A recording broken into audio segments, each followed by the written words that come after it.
Mga ka-IT, itry po nating pagsamahin ang PLDT Fiber at dito 5G Wi-Fi. Ang tanong, mapawaw nga ba tayo sa speed at stability kapag pinagsama natin sila? Let's find out. Ano ang kailangan? Simple lang po mga ka-IT. Para magawa po natin ang combo na ito, kailangan natin ng syempre PLDT Fiber connection. Actually, pwede din Globe, Converge at iba pang ISPs. Then, our dito 5G Wi-Fi. Syempre, dapat may load at TP-Link ER605. Without further ado po mga ka-IT, i-test na po natin ang PLDT Fiber at dito 5G Wi-Fi speed combination.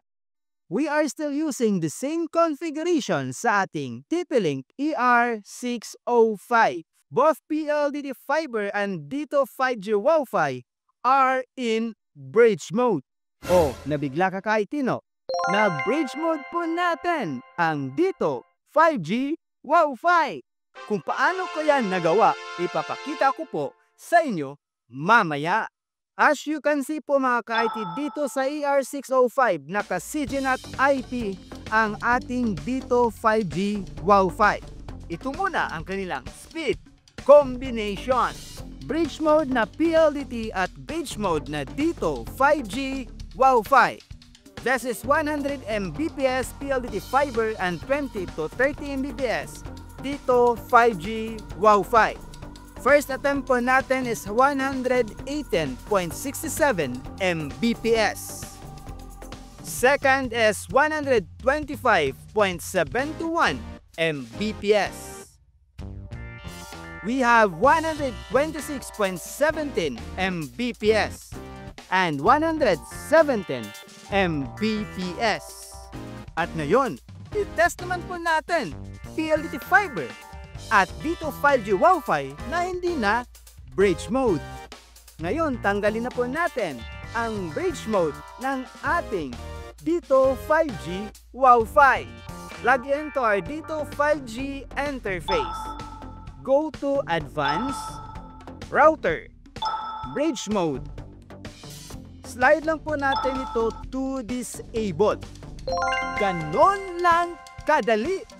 Ganon lang kadali mag-unbridge at mag-bridge mode ng ating dito 5G Wi-Fi.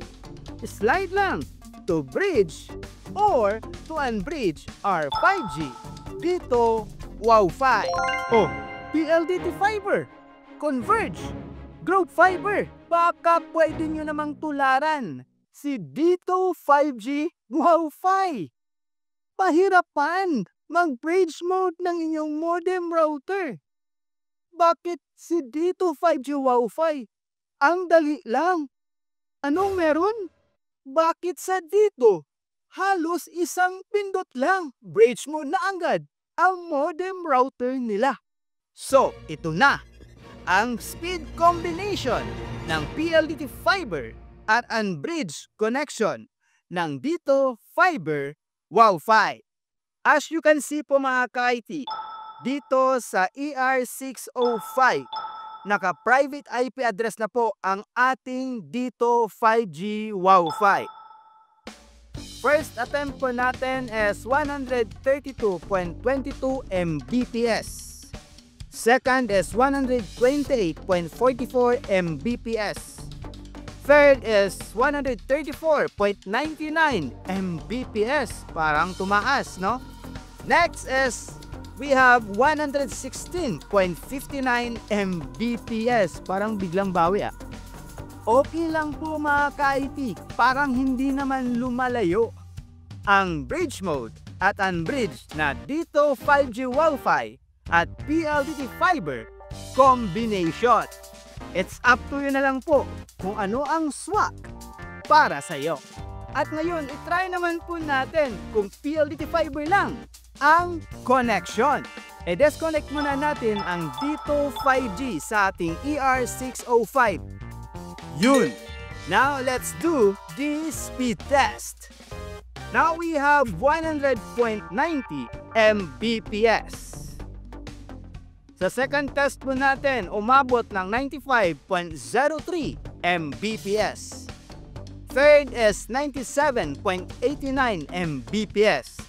And the last but not the least is 92.06 Mbps. How about kung dito 5G Wi-Fi lang ang gumagana? Halimbawa, nag-LOS si PLDT Fiber. Gaano kabilis ang dito 5G Wi-Fi?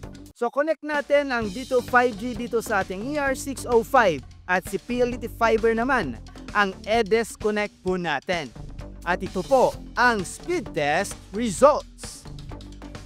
First is 18.22 Mbps and we have 26.18 Mbps. So, more or less po mga ka-IT, ang average speed po ng ating dito 5G Wi-Fi ay nasa 30 to 40 Mbps dito sa lugar namin.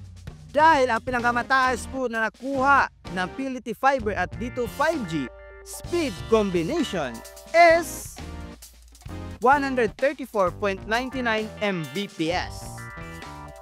At ang pinakababa naman po na solo speed ng PLDT Fiber connection is 92.06 Mbps. So i-minus lang po natin and that is 42 Mbps.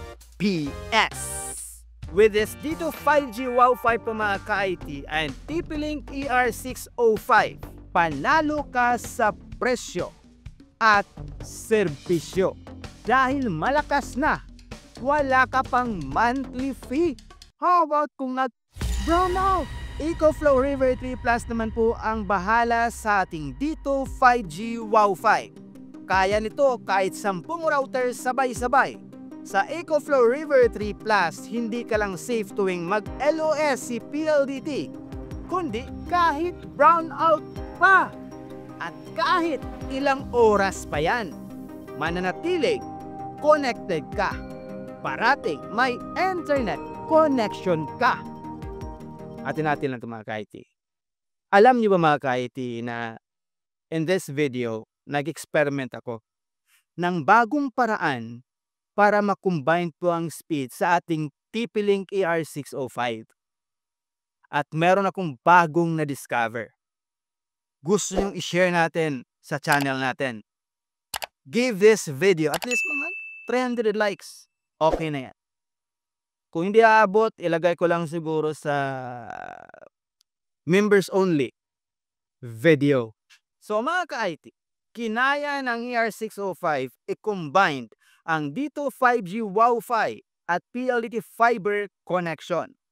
Ang tanong, kaya ba nito tatlong ISPs? Gusto mong malaman? Watch this!